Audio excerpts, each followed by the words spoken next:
Ladies and gentlemen, welcome to the Pure Jamie Milne podcast. It has been a little while, and I am very honoured, privileged, excited, and enthusiastic to share this little space today with the one and only milk bottle. My good friend Niall, and for those of you that do not know this glorious and great man, Niall has been a member of JMT for a while, an integral part of the community, massive part of our running community here with Run Riot and the Greater Run Queensland, and we're all very privileged to know this man. He's a good-looking rooster, slightly fluorescent, very similar to Pantomime White. He is the white on rice, the original milk bottle, the one and only pinky toe. You don't talk about it. But you might find him on such websites as footfinder.com.au. But more importantly, I have been privileged and very fortunate to witness many great athletic feats from such a young age. Watching my grandfather run a marathon at 75, my experiences with the military, and even in the fitness industry, I've seen many remarkable athletic feats by many different people. And for a very long time, the pinnacle and I suppose the top of the mountain of my experiences was seeing a friend, Russell Stringer, the bell ringer, break the world record for the most amount of Murph workouts, the CrossFit Hero workout Murph. He did the most amount. In fact, the frame's just there. He did 20.16 rounds of Murph with a weighted vest, and that sat at the top of the mountain for me for a very long time, since 2021.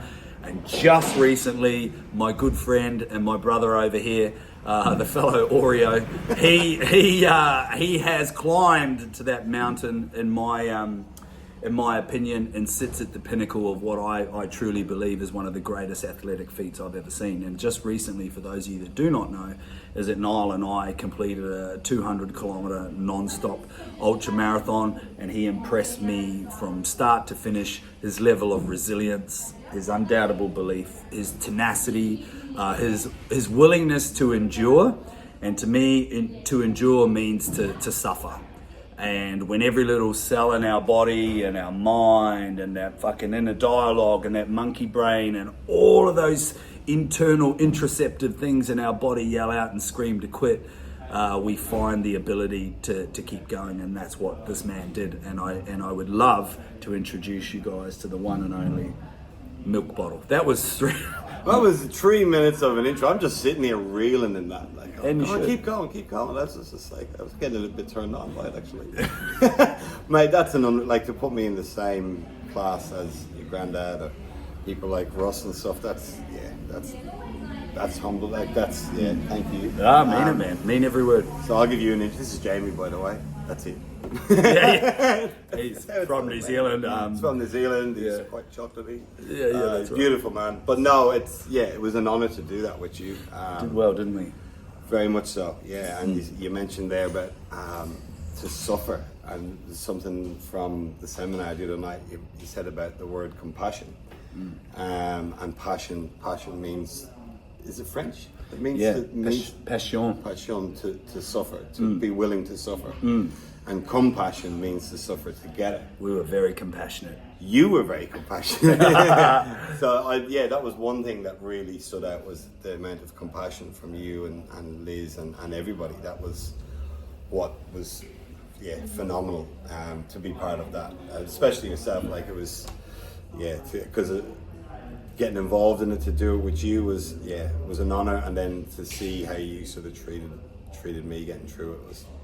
We did it together, man. And I think, and that presents the great narrative and topic for our podcast. And before we sort of link, because I'd really love, I've been waiting to chat to Niall about, and it's about your experience that I think really lends itself beautifully to the message that, I'd really love to get across to people today. But before that, I took 3 minutes giving you an intro, and that was all about my thoughts and feelings about you, of which I have many. And some of them I can't share on a public forum, but they're not. But some of them I can, but there's other videos and that I'll pop up later. Yeah. But I'd love to just a little bit, mate. Look, I took 3 minutes. You take 3 or 4. Just give us a little, like an overview. It's like an elevator pitch, but we're coming down from 50 stories down to the ground floor. 3 to 4 minutes. Give us a little. Who's Niall? Oh, great question. This will be fucking interesting. Jesus, who's Niall? Jesus. Jesus. Most people call me. Yeah, that's the holy one. Who's Niall? Recovering alcoholic, I suppose, in a way, definitely. Recovering addict, more, I'd say. I was always with years ago coming to you, especially was sort of the changing point. But who's Niall? Yeah, a little backstory, just a few minutes. What sort of brought you here? What's happened? Significant things that perhaps so people get to know you. Hailed from Ireland originally. Came down to Australia on a bit of a quick holiday, and then forgot to go home. Married an Aussie, and had some kids and businesses and life, and shit goes on. Another overstaying immigrant. Yeah, nothing. At least I'm legal. Yeah. That's fucking true. And I suppose fell into the culture in Australia of the, work hard and the drinking side of things is very simple culture in this country where it's very similar to Ireland, so it sort of suited me. I suppose lived behind that mask for a long time and was kind of afraid to actually ask the question, who is Niall? And it's only in the last couple of years, probably the last 4 years, that I've actually started to really ask that question. And for a long time I probably was hiding behind a mask of trying to be successful and just drinking, not being a present person. And then things started to change when I was just like going, I don't especially when the kids were getting older, because the kids are like, they watch everything. So who's dad or who's me? I'm a proud dad. 2 very beautiful kids that make me proud every day. Because your son's 37, eh? He's 42 this year. He's actually he's very similar colour skin to yourself. So I'm not sure if he's actually my son, but questionable. Yeah, questionable. But yeah, watching them sort of get to that age now that I want to be sort of more present and there for them. So that's why I started making the change. And like we've all been through our stuff in the last couple of years. Everyone is affected by COVID, and I suppose my business sort of failed right in the middle of it all, and the drinking got heavier, everything got worse, and I was just not proud of who I was. So it was time to make a change. So who's me? Irish expat, ex-addict, that's trying to better himself every day, just trying to take one step forward every day to sort of better myself, which is what I'm doing, and show the kids that anything's possible. Mate, and you actually do that so well, and that was you do a great job, man. It's not certainly not easy, and I struggled with that also, but I think you do it beautifully. I see how you include your children in lots of things that you do, and they seem to be one of your greatest supporters as well, which is a real testament to what you're doing and how you turned your life around. And I actually remember I still remember the first time I spoke to you on the phone. I'll fucking end up chewing up the podcast, but I remember where I was when it happened. It was a glorious conversation. You were in the swimming pool in Cairns. Yeah, I was. Because I could hear the water flashing around. And I'm ringing this guy for a serious conversation. I'm like, this guy's drinking fucking spritz in a jacuzzi in his dick tops with an Akubra. I had that image on. That's because we did the video part, the video call, and then we played that game where we did that. Sorry. So I remember that call. I remember it vividly, and I actually remember thinking, and won't spend too much energy on this, but I do remember thinking, I reckon it was going to be touch and go. We were talking about all the right things, but I know that crossroad very well, and Do you actually remember the very first conversation? I did. So that was probably about 8 months prior, and I kind of told you to get fucked. You did, yeah. Because I was still drinking. I was in a very shitty place. very, very shitty place. I think I was really coming down. I really hungover. I was still in that pool. Then, no, you. No, It was, but I remember that, and I think I was quite rude to you actually.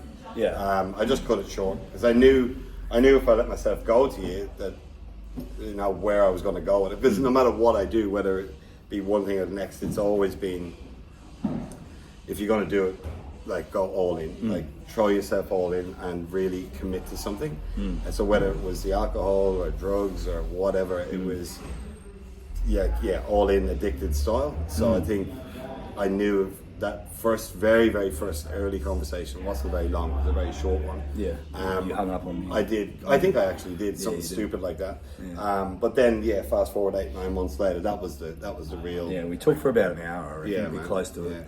Yeah. And this is a really cool thing for those people that are listening, and we're gonna dive into Niall's experience of running 200 kilometers, but it's change can happen. And Niall and I are living testament to that. But if we listen to Niall's story just briefly, he had a run at it, had a go, had a chat to me. He was obviously, it's like that saying, when the desire to change is greater than the desire to remain the same, then change will happen.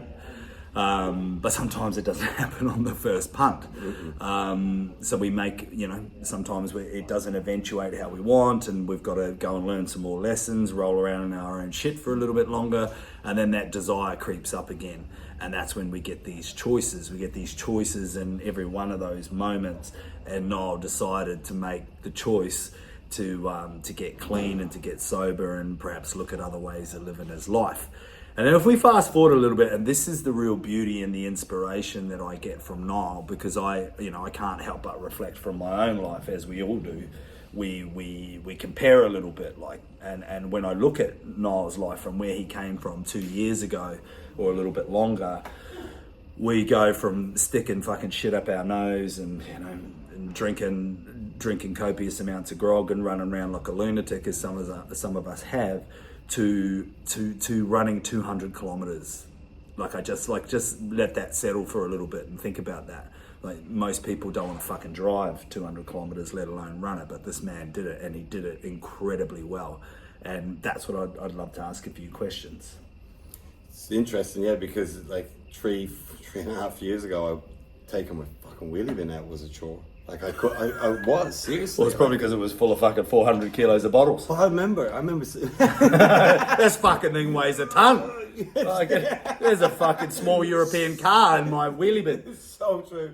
Yeah. But like the driveways, it's quite a long driveway, and I used to struggle with it. I used to struggle with just doing that. And 25 meters. It was a bit longer, but it's like, I don't know, like even fucking hated running. I would never even think, why would I, like, that was no, stupid idea. Like even walking was, trying to walk 2Ks was tough. So it's interesting, like even when you say that, like, and I'm listening to myself in the third person going, and sometimes people go, oh, like, it's amazing what you've done. I'm like, hasn't really sank in. Sometimes it doesn't really sink in that you've actually done that. Yeah, they call that trauma, bro. PTSD.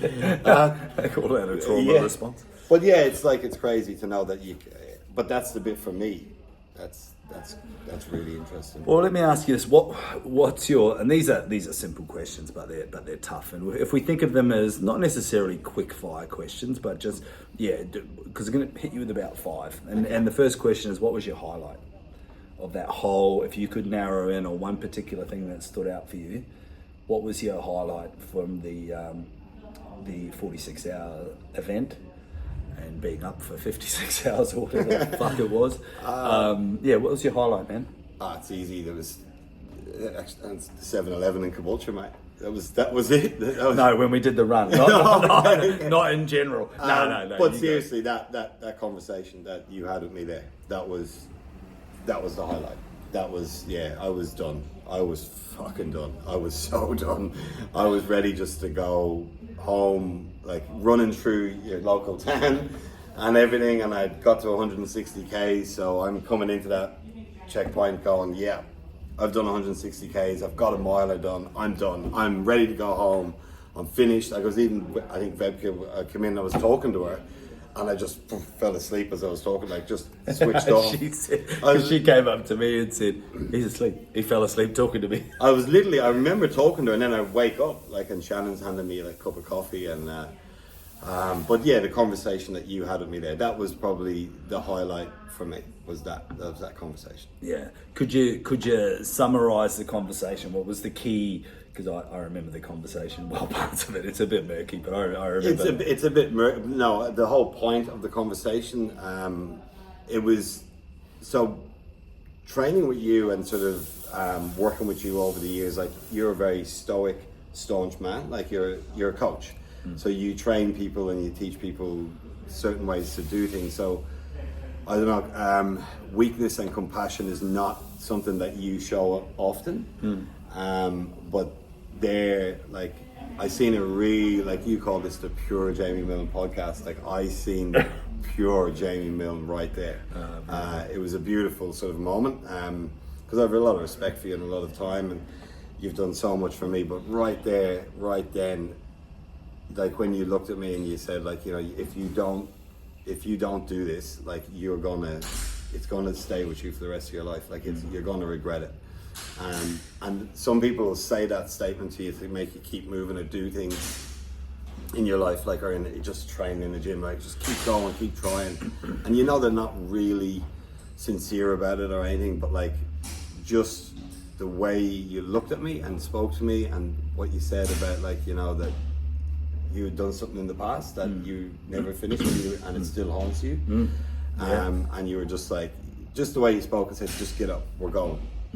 We did, and that was like, and you fucking well did. You sprung up like a fucking. We got up, and it just all sunk in. It just all hit me really hard, like that. I would regret it, and I knew you were right, and it was just keep going. So that was a bit of a turning point. It was like, right, we're back on, let's go. Yeah. And then we went out into the dark again, and then you started touching, or I mean, yeah. No. We kissed and stuff. Yeah. Oh fuck! But no, actually going back out into the dark again. I don't know what it was, but in the lights of the, like, because we'd started being in the light there for quite a while in towns, and then we went through the glass house. Yeah. It was all dark, so when we got back into the dark, I kind of felt comfortable back in there, and we could sort of went out the road, and it was just focus on your shoes and just we're back on again. And I think that next 5K we smashed it. Probably the fastest it one. was the faster really ones, quick. Yeah. I remember. So that was really. That gave me a big spring in my step again, you know. This is the ironic thing about quitting, and having quit many things in my life, which is probably why I could sort of communicate with a level of sincerity, knowing what that's like to quit on things. The irony is when it's like and I'll be mindful not to chew up too much time, but it's the conversation around pain and discomfort. Like, pain, in my experience now, is like, a broken leg, broken arm, a nail right through your foot. Like, that's fucking pain, you know?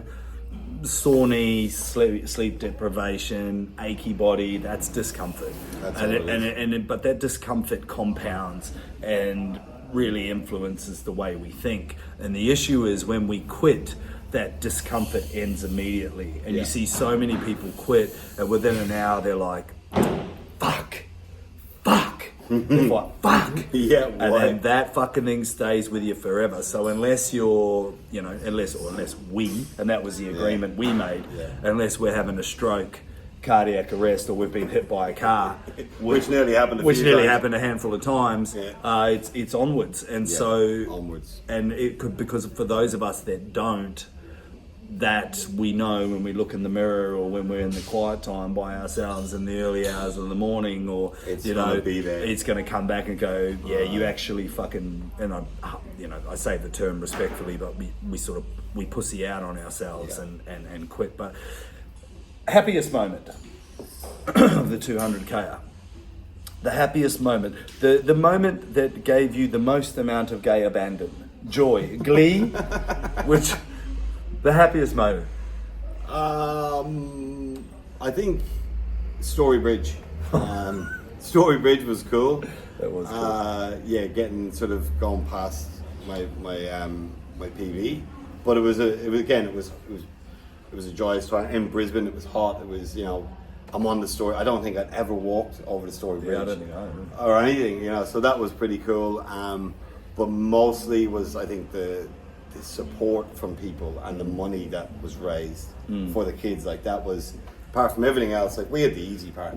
We seriously did. All we had to do was run, and you know, that was the easy part. So the money that was coming in and the messages, there was so many happy moments and joyous moments, but the messages from people, and I think the message from all of the people in the gym, send out the message with Joe, that video message in the morning. Class in the morning. That was really cool. And but yeah, the money that we raised, I think that's the joyous part for me, was for doing it for such a good charity, like, for something really cool. That was cool to be a part of that. Yeah. Memorable moment, which is different to memorable moment is different to a highlight. This is the scarred moment. This is the one. Yeah, this is the one that leaves a little wound. There's a lady somewhere on the Sunshine Coast here. Oh, Jesus. That I ruined her morning. I think that was a bit of a memorable moment. Ruined the poor lady's morning. Her and her ice cream. So if you're out there, you're listening, I'm sorry. I'm sorry. I hope you get another ice cream. Get a double scooper. So to give context on this story, because I'll be honest with you, after spending 50 odd hours with this man with no sleep, and we got the event done. So I'm going to give a little very short overview, because all the people that were there at the end, this is probably their memorable moment.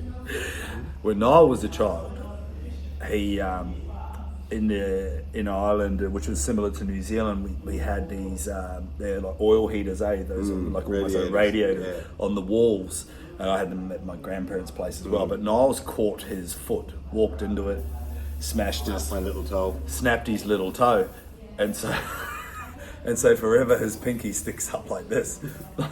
Feet are not designed for running. And you can find such photos on Feet Finder. /Niall.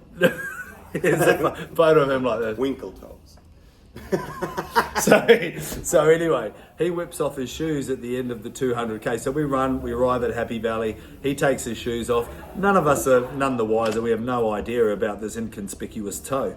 And so he surreptitiously removes his shoe covertly, subtly. Socks taking skin. He just took a little sock, comes off, all the skin off the ball of his foot comes off. This is a true story. So we're all like, oh, your ball of your foot. And then as the sock just removed itself ever so gracefully, which means courage under pressure, comes off the little toe, we see this toe sticks up, and we're like, what the fuck have you done to your foot?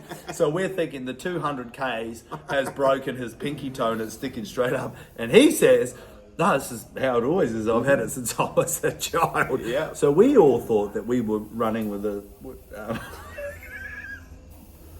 Anyway, so for the next hour, as good friends do, they really supported me in it. Yeah. So we gathered around and we supported Niall and his... Pointed, laughed. Things like that. Quite a few jokes.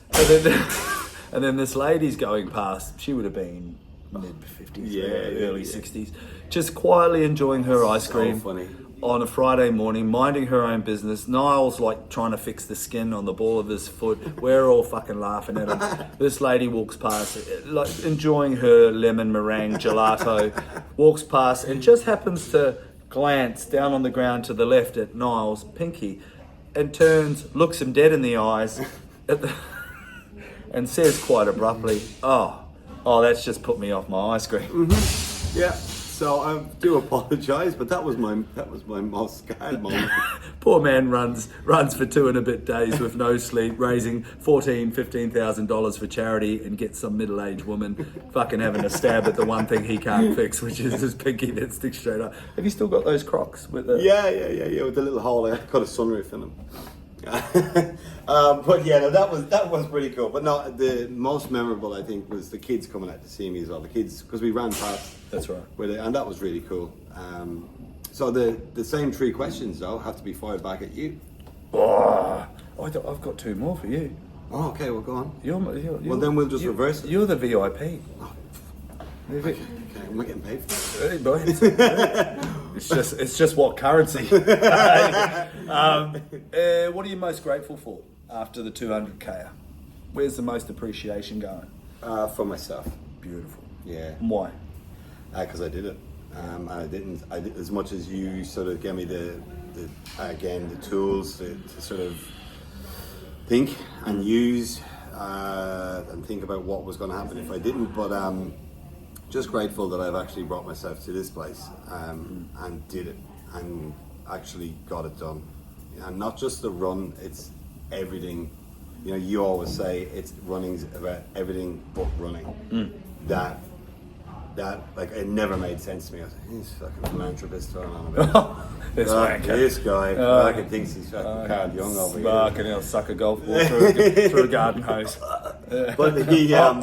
But it's true. Like I think I said that to you after it. Like it's running is about everything that's not running. Beautiful. It is, and I think getting the whole grateful to myself that I actually pulled it off and that I believed in myself to keep going and keep doing it and keep turning it. And I think doing that with that toe is quite a fucking remarkable. Well, they're not designed to run, so it's pretty interesting. Jesus fucking Christ, how you didn't take the fucking skin off the top of him, I'm not sure. It's okay, I'll talk to you. Yeah. Don't let him talk to you. It's got feelings, you know. Puts the lotion on.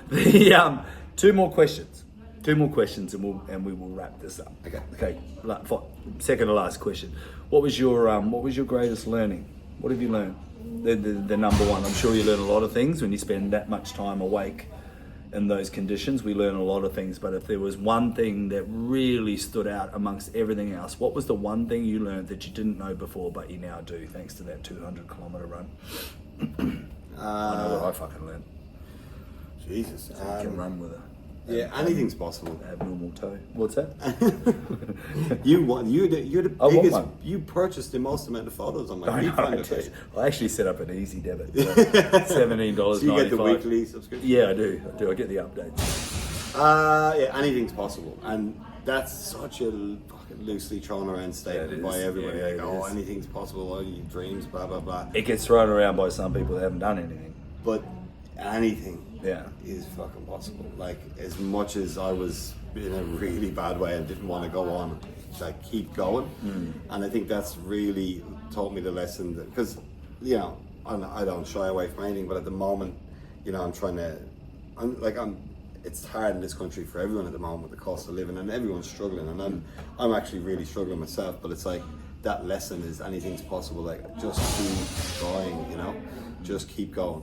Like, because you got to believe, you got to have faith, whether it's God or whatever you believe in, just keep going, and anything is actually possible. That is beautiful. If you really try. And that's the great metaphor of what you achieved, you know what I mean? Like, you achieved something, that was endurance-based, that had all the suffering, and you said it before, like, it was like stoic, it was all these wonderful things, but it's such a great metaphor for life, you know, and it is contextual. You think, this is the context of athleticism for middle-aged men and women for that matter, but when you put it into another context, like if you're struggling with the finances or, you know, anything, relationships, it's like, fucking hell. Well, it's the one thing that you've drummed into me, like, and you drum it into so many people, and I think, I don't know who really takes it on or who really listens. Fuck all, to be honest. But it's the biggest thing, and like, it was the agreement, like, we made the agreement that it was onward no matter what, but we also made the agreement in the weeks and in any other race, even going back to like last year, the 100k I done, the one thing that you teach and probably save you a heap of money by yourself if you just listen to this, is no excuses, no complaining, no crying, and that you bring that into everything that you do, and it all starts to work out. And that's what and like the last 2-3 weeks has been tough with work and everything else, and I just keep telling myself the same thing: no excuses, no complaining, no crying. And that's fucking beautiful. like, it's true, and that's what, like, if you keep telling yourself that, and it's the same as, like, you know, with anything else, it's what you think is gonna happen, like, isn't it? Like, it's, so you just don't complain, don't give yourself excuses, watch your fucking language to yourself. Mind your fucking language. Mind your language to yourself, and just keep moving, keep going. Beautifully said. Final, like 60 seconds, which will be quite tough for the two of us. Mate, there will be someone out there, and like, and that someone was you and I once, ironically, that could be struggling with the drink or the drugs or the pornography or the Tim Tams or the fucking internet or isolation or fucking you name it. There's a vice that they can't quite get a grip on. But you know, you did, I did, and there are others like us that have successfully navigated through that. Some people could have all of the above that I mentioned. Probably better than me do, actually. I was thinking about Tim Tams. Yeah, the Tim Tams. That's someone that needs. Yeah, if you just hold on to those. Actually, what suggestion? That's right. What suggestion, like if they were to take one step, you know, it's like that saying, I think it was Lao Tzu or Sun Tzu that said the journey of 1,000 miles begins with a single step. And what a lot of people lose sight of is still a fucking 1,000 miles. So it's a fucking long journey. However, we can take one step in that direction. So what would your suggestion be in 60 seconds or less for somebody out there that just needs a little something? They've gained some inspiration from your story, and I fucking hope you do, by the way, because remember, put this in context. 2 years ago, this man was fucking struggling, as you heard him say, to get the fucking wheelie bin out to the end of the driveway. And one might argue it was, you know, over 400 kilos of stubbies in there, which is quite hard. But he managed to go from that to inspiring many people, and I mean it sincerely myself. It'll be a while before I see anything better than what I witnessed with this guy. But there's someone out there, man, and you have earned the right to at least make a suggestion of a step in the right direction. And what would that be? Yeah, I think no matter what, I tried so many times, and I tried to do it alone. I tried to do it. I'll just fucking white knuckle it, and I'll do it, and I'll walk, and I'll do this, and I'll do that. And I kept failing. I kept going back and failing. And everyone's like, you know, just reach out, ask for help from someone. And you know, coming here to you was my first step. But like, I remember standing right over there, and you were like, oh, you know, you got to come in and train, because I came to see you for the mind sessions upstairs and the hypnotherapy, and you know, you're like, no, it all ties together, the fitness and everything else. And I was like, fuck, no way, like, but you're right. I think so. The first step is just ask for help, try, reach out to someone. But number one, my dad used to always say it to me, and another good friend used to say the same thing as well, but my dad used to always say, one thing at a time. Just one thing at a time. Figure out what it is that you need to do, and just start with that. Just a little bit. Just don't try and do everything all at once. Don't try and go, right, I'm going to quit the beer, I'm going to quit the cigarettes, I'm going to quit the shit eating, I'm going to do, like, if you try and do all that, you're going to fail. 100%. Everything's got to be introduced slowly. It was for me. Introduce it slowly. So first step was, you know, joining the gym or trying to quit alcohol. It was just one thing at a time, and I removed one, and then the next thing goes, and the next thing goes, and then it's just like a domino effect. And once you start doing that, it just all starts to fall into place. And then you start surrounding yourself with different people, with different environments, and then you start throwing like these challenges at yourself, and you start achieving them and doing them, and it's like, wow, you can do it. But I think the easiest thing is just start something small. Don't try and climb a mountain first of all, just get out of the house. Nature was my biggest one. Nature for me was the biggest one. Again, going back to my dad, he said to me, get out, go for a walk in nature. And I don't think people do it enough, because we finish work, we come inside, we eat, and then we fucking bang this shit, or else it's TV on. You're not actually spending time with yourself. And when you asked me at the start of this conversation, who am I think we all struggle to ask ourselves that question, and you're not going to get it looking at this or looking at a TV or sitting in a bar. You have to spend time on you, get out into nature, spend some time, and just start with the small things. Fucking beautiful. That is very good advice, Tim. I hope that landed for you guys listening to this particular podcast, because that was some lived experience right there. You don't get that at university, and you fucking sure as shit don't get that on an online course. You got to go through the trenches, as Niall has, and that's some wonderful advice. I kind of heard like it's you know, the grass grows where you water it. And if you keep putting your attention in that particular area with that one, as Niall said, just one thing at a time, that's going to eventually perpetuate, but allow for that to happen. Don't, as you said beautifully, don't try and do too many things at once because it's too much. I see it with so many people, they fail, you know, and it's the same with any small, even stuff I'm still trying to do now. Like I'm pretty good at the clean eating, but the same thing in the first instance, I tried to get rid of everything, all the Tim Tams and everything, and that was just a no. But like you try and do that, and then you might succeed with certain things, but if you remove them all, it's too much. We're not smart enough. I don't give a fuck what anyone says. We're not smart enough to deal with it. We're not. Fuck them, Jenny. But yeah, just take it easy on yourself. Give yourself a bit more credit than what you think you're actually able for. Because I'm the hardest person on myself, and always questioning whether I was good enough. You know, even that's something actually that came up the other day. We were talking about like park run. Someone said to me, go and do a park run, and I was so scared. Like I was shitting myself. I'm like, I'm not turning up a park run because all these people are going to be running so fast and so fit, and this fat fucking Irish dude's going to turn up probably smelling like beer and cigarettes, and no one's going to want him there. And I never done one, and I done my first one the week before the run. I done my first park run, and people are so welcoming, and it's such a great community. So yeah, you just stop being hard on yourself. You are worth it. Give it a go. Oof. How good was that, team? Ladies and gentlemen, the one and only, the great Niall Cassidy, the one and only milk bottle. If you ever want 2 litres of milk. And some feed photos. Yeah. Feedfinder.com.au. Thank you, Jamie. My brother. Thank you, my man. No, I love you, man. Love you too, bro. All right. Right. Don't